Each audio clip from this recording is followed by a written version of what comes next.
আসসালামু আলাইকুম dear audience, সবাই কেমন আছেন? আশা করি মালিক আল্লাহ তাআলা আপনাদের সবাইকে ভালো রেখেছে। তো যে ঝুলন্ত পাইপটিকে দেখতে পারতেছেন, এটা হচ্ছে পাইলের ক্যাচিং।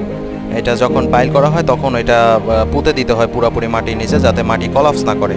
তো দেখতে পারতেছেন ক্রেনের সাহায্যে সেটিকে আনলোড করা হচ্ছে এবং ড্রামটাকে বডি ক্রেনেও প্রচণ্ড মাল আসছে। ড্রামটাকে আরও দুটা পাইপ আছে, সেটাকে আনলোড করতে হবে। তো এই পাইপগুলো হচ্ছে অত্যন্ত বড় আর পাতলা, তো সেই ক্ষেত্রে নিয়ন্ত্রণ করা একটু কষ্ট হয়ে যায়, বাতাসের কারণে প্রচণ্ড ঘুরতে থাকে। তো দেখতে পাচ্ছেন দুইজন সুদক্ষ রিগার যাচ্ছে এটাকে রিসিভ করার জন্য এবং সুন্দর মতো ওইটার পাশে বসাবে। তো এখন দেখতে পারতেছেন যে একটি ক্রেনের সাইডে একটি সুন্দর নয়নতারা গাছ। এখন ওরা দুইজন ওটাকে সুন্দর মতো রিসিভ করেছে এবং মাটিতে সুন্দর করে বসিয়ে দিয়েছে। চেনটাকে খুলে দিলে দ্বিতীয় মালটাকে ধরা হবে। তো এখানে দেখতে পাচ্ছেন সিগন্যাল ম্যান, তিনিও দেখতেছেন। তো যাই হোক প্রিয় বন্ধুরা, আজকের ভিডিও আজকের মতো